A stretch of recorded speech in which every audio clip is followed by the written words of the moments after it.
Hello दोस्तों, यदि किसी व्यक्ति को बहुत ज़्यादा वॉमिटिंग हो रही है, तो कौन-कौन सी चीज़ों का उसे ध्यान रखने की आवश्यकता है, आज इस पर बात करेंगे। वॉमिटिंग होना काफ़ी कॉमन समस्या है, लेकिन अक्सर अगर ध्यान नहीं दिया जाता इस समस्या पर, तो कभी-कभार पेशेंट को हॉस्पिटल में भी भर्ती करने की आवश्यकता हो जाती है, क्योंकि बीमारी अक्सर बिगड़ जाती है। आज हम कुछ यूज़फुल टिप्स पर बात करेंगे, जो आपको इस मामले में मदद करेंगे, ताकि जब कभी भी ज़्यादा वॉमिटिंग हो, आप इस सिचुएशन को डिसेंटली मैनेज कर सकें और एटलीस्ट ऐसी हालत ना हो जाए कि भर्ती करने की आवश्यकता हो। टॉपिक पर जाने से पहले जो लोग हमारे चैनल पर नए हैं, उन्हें रिक्वेस्ट करूँगा कि चैनल को सब्सक्राइब करें, वीडियोज़ को लाइक करें, शेयर करें, फॉलो करें, कमेंट करें, पूरा देखें। आज के वीडियो में बहुत सारे इंपॉर्टेंट और यूज़फुल पॉइंट्स हम आपको बताने वाले हैं, इसलिए हर पॉइंट बहुत यूज़फुल होगा। वीडियो को एंड तक देखें। चलिए शुरू करते हैं इंपॉर्टेंट वीडियो।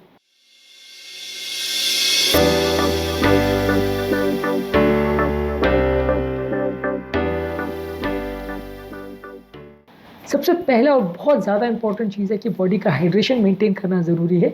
जब कभी किसी व्यक्ति को बहुत ज़्यादा वॉमिटिंग होती है, तो सबसे इंपॉर्टेंट प्रॉब्लम जो सामने आती है, वो डिहाइड्रेशन की होती है, और खासकर तब जबकि व्यक्ति को साथ में लूज मोशंस भी अगर हो रहे हो, जो कि गैस्ट्रोएंटेराइटिस में काफ़ी कॉमन है।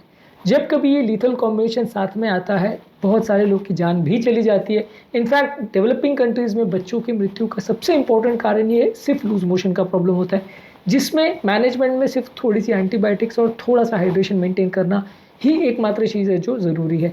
यदि इस तरह के पेशेंट में आप सिर्फ बॉडी का हाइड्रेशन मेंटेन रखो और पानी ज़्यादा मात्रा में पिलाते रहिए, तो ज़्यादातर पेशेंट्स को दिक्कत नहीं आएगी। लेकिन प्रॉब्लम यही होती है कि लोगों को हाइड्रेशन का इंपॉर्टेंस नहीं पता होता है। इनफैक्ट कई बार ऐसा भी होता है गाँव वगैरह में, जहाँ लोगों को एजुकेशन नहीं है, वहाँ लोगों का खाना पीना बंद करवाए थे। लोगों को ऐसा लगता है कि इसने ज़्यादा खाया या ख़राब खाया, इसकी वजह से लूज़ मोशन हो गया, इसकी वजह से वॉमिट हो रहा है, तो अब खाना बंद कर दो, पानी बंद कर दो। तो इस वजह से लोगों की मृत्यु हो जाती है कि लोग पानी बंद करवा देते हैं, जो कि पूरी तरह से गलत है। जब बॉडी में वॉमिटिंग हो रही है, तो उस समय बॉडी डिहाइड्रेट हो रही है, तो उस समय आपको ज़्यादा पानी पीने की ज़रूरत है। जितने बार वॉमिट हो रही है, उतना ज़्यादा पानी पीने की ज़रूरत है। हालाँकि कोई कैलकुलेशन ऐसा नहीं है कि इतना ml आपको पानी हर वॉमिट के हिसाब से पीना पड़ेगा। ज़्यादातर आप अंदाज़ लगा सकते हो कि कितना पानी निकला, उसके हिसाब से आप कैलकुलेट कर सकते हो। यदि मान लीजिए आप 2 या 3 बार वॉमिट किया और अच्छा खासा वॉमिट निकला, लगभग 200-300 ml जितना पानी एक बार में निकल गया, या लूज़ मोशन हुए उसमें काफ़ी ज़्यादा पानी निकल गया, तो आप उसके हिसाब से 1 या 1.5 लीटर एक्स्ट्रा पानी पी सकते हैं। मतलब नॉर्मल व्यक्ति का 2 लीटर, उसके ऊपर आप 1-1.5 लीटर पी लीजिए। यदि बार-बार वॉमिट हो रहा है, यानी 8, 10, 12 बार वॉमिट हो गया, 8-10 बार लूज़ मोशन हो गया, तो आप 3 से 4 लीटर एक्स्ट्रा पी लीजिए। अंदाज़ है ये, हालाँकि इसमें कोई क्लियर कट गवर्निंग फैक्टर नहीं है, और इसमें ज़्यादातर आप प्यास पर थोड़ा डिपेंड कर सकते हैं कि यदि पानी पीने के बाद भी आपको प्यास लग रही है, तो और एक्स्ट्रा पानी पी लीजिए। यदि पानी पीने के बाद भी आपको ऐसा लग रहा है बीपी कम है, पल्स ज़्यादा है, कमज़ोरी हो रही है, तो पानी और ज़्यादा पी लीजिए। कोई क्लियर कट गाइडलाइंस नहीं है, लेकिन हाँ, पानी आपको लेना है, नमक ज़्यादा लेना है, और ओरल रिहाइड्रेशन सोल्यूशन में थोड़ा सा चीनी भी होता है। हालांकि चीनी का इस मामले में ज़्यादा रोल नहीं है, थोड़ा न्यूट्रिशन सेल्स को दे सकता है, इससे ज़्यादा रोल नहीं है। पर ज़्यादातर नमक और पानी पर आपको बहुत ज़्यादा फोकस करना है, इनको ज़्यादा मात्रा में लेना है। अगला इंपॉर्टेंट चीज़ है कि ऐसे टाइम पर आपको थोड़ा सा रेस्ट लेने की आवश्यकता है। बहुत ज़्यादा स्ट्रेनोस एक्टिविटीज़ मत करिए, थोड़ा सोने की कोशिश करिए जब आपको बहुत ज़्यादा वॉमिटिंग हो रही है, क्योंकि ऐसे टाइम पे बहुत ज़्यादा एनर्जेटिकली आप इधर उधर मूव करोगे, तो थोड़ा सा बॉडी की कैलोरी कंजम्पशन बढ़ जाएगी, पानी की रिक्वायरमेंट बढ़ जाएगी, बॉडी डिहाइड्रेट होने का चांस पड़ेगा, और ऐसे पर किडनी पर भी असर पड़ सकता है। तो इस टाइम पर थोड़ा रेस्ट लीजिए। इसके अलावा यदि आपको वॉमिट हो रही है, तो कोई भी ऐसी खाद्य पदार्थ या पेय पदार्थ जिससे वॉमिट होती है, या मोशन सिकनेस की वजह से वॉमिट हो रही है, तो वो ट्रिगर को अवॉइड करिए। यदि आप गाड़ी में जा रहे हो और वॉमिट बार बार हो रही है, तो आप गाड़ी को रोक के कुछ देर के लिए बैठ जाइए, कहीं रेस्ट ले लीजिए, रुक जाइए कहीं किसी होटल में, तो वो ज़्यादा अच्छा रहेगा। इसके अलावा यदि आपको मान लीजिए अगर बहुत कोई खाद्य पदार्थ की वजह से या पेय पदार्थ की वजह से वॉमिट हो रही है, तो उसको बंद कर दीजिए, उसके बदले सिंपल पानी या कुछ और ले लीजिए। लेकिन जो चीज़ वॉमिट को ट्रिगर कर रही है, उसको आपको अवॉइड करना पड़ेगा। इसके अलावा आप थोड़ा सा सादा खाना वगैरह ज़्यादा खाइए, डाइटरी मॉडिफिकेशन ज़्यादा करिए। Best and worst food vomiting के लिए क्या होते हैं, इस पर हमने सेपरेट वीडियोस किए, उसको ज़रूर चेकआउट करिएगा। एवरेज आप मान के चल सकते हो कि ब्रैड डाइट करके कॉन्सेप्ट होता है, जिसमें bananas, B for bananas, R for rice, A for apple sauce और टी फॉर टोस्ट। ये वेस्टर्न कंट्रीज़ में काफ़ी रिकमेंडेड होता है। ये low fat low fibre diet है, इसको आप ले सकते हो। और आप कंपेरेटिवली थोड़ा उबला हुआ आलू, उबले हुए सब्जियां वगैरह इस तरह की चीज़ें ज़्यादा ले सकते हो, तो ये थोड़ा सादा खाना रहता है, कम मसालेदार, कम ऑयली, कम स्पाइसी रहता है। तो इस तरह का खाना खाने से वॉमिट थोड़ा कम हो जाएगा। इसके अलावा आपको कुछ मेडिसिन लेने की आवश्यकता है, क्योंकि अगर आप सिंपल पानी लेते रहोगे और वॉमिट चलता रहेगा, तो ये नेवर एंडिंग स्टोरी हो जाएगा। कुछ मेडिसिन लेने की आवश्यकता है जो अलग अलग लेवल्स पे आपकी वॉमिटिंग को कंट्रोल करते हैं। वॉमिटिंग के लिए कौन कौन सी मेडिसिन यूज़ होती है, इस पर हमने एक सेपरेट वीडियो किया, जो कि आप हमारे चैनल पर देख सकते हैं।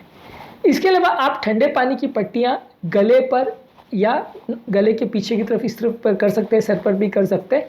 इससे थोड़ा माइंड शांत होता है और इससे आपको वॉमिटिंग में कुछ हद तक फ़ायदा मिलेगा, तो इसको भी आप यूज़ कर सकते हैं। कोल्ड कंप्रेसेस लगा सकते हैं। इसके अलावा कोई भी बहुत स्ट्रॉन्ग स्मेल्स जो आपकी नोजिया वॉमिटिंग को ट्रिगर करता है, चाहे स्ट्रॉन्ग स्मेलिंग परफ्यूम हो, स्ट्रॉन्ग स्मेलिंग क्लीनिंग प्रोडक्ट्स वगैरह हो, कोई खाना है जिसकी बहुत स्ट्रॉन्ग स्मेल है तो उसको अवॉइड करिए, इससे वॉमिटिंग ज़्यादा हो सकता है। कई बार आपने ऐसे देखा होगा कि कई होटल्स वगैरह में जब आप जाते हो या किसी ऐसे लोकेलिटीज़ में जाते हो जहाँ लाइन से होटल वगैरह हो, खासकर जो लोग वेजिटेरियन है, नॉन वेज फूड नहीं खाना चाहते, या कई लोग जो फिशेज़ वगैरह नहीं खाते, वहाँ अगर कोई ऐसा पक रहा हो तो आपको खुद ही नोजिया होने लगता है, क्योंकि वो इतना स्ट्रॉन्ग स्मेल आता है कि आप उसको नहीं झेल पाते अगर आपको उसकी आदत नहीं है तो वैसे स्मेल्स को अवॉइड करिए, क्योंकि इसकी वजह से वॉमिटिंग बढ़ेगा। इसके अलावा अगर फिर भी बहुत ज़्यादा प्रॉब्लम हो रही है तो आपको मेडिकल अटेंशन लेना पड़ेगा, यानी डॉक्टर को दिखाना पड़ेगा। यदि बहुत ज़्यादा प्रॉब्लम हो रही है, खासकर अगर बीपी ड्रॉप हो रहा है, पल्स बहुत बढ़ रही है, चक्कर आ रहे हैं, कमज़ोरी हो रही है, बेहोशी हो रही है, तो आपको डॉक्टर को दिखाना पड़ेगा।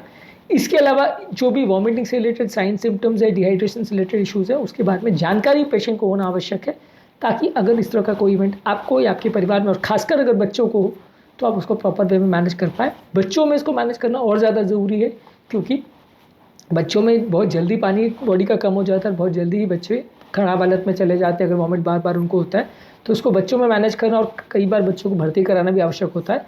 अडल्ट पेशेंट में भी आपको ध्यान देने की आवश्यकता है कि यदि बार बार वॉमिट हो रहा है और पानी आप नहीं पी पा रहे हो तो मोस्टली भर्ती करना पड़ेगा। यदि आप पानी पी पा रहे हो तो काम चल जाएगा, नहीं पी पा रहे हो, जो पानी पी रहे हो या दवा ले रहे हो वो भी वॉमिट हो जा रहा है, तो फिर भर्ती होना पड़ेगा।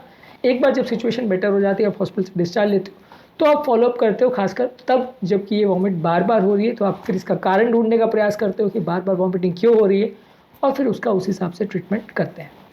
उम्मीद करूंगा कि आज के टॉपिक में कुछ नई बातें जानने को मिली होगी। आज टॉपिक में हमने बात करी वॉमिटिंग के लिए कुछ इंपॉर्टेंट टिप्स पर। टॉपिक एंड करने से पहले जो लोग हमारे चैनल पर नए हैं उन्हें रिक्वेस्ट करूँगा कि चैनल को सब्सक्राइब करें, वीडियोज़ को लाइक करें, शेयर करें, फॉलो करें, कमेंट करें, पूरा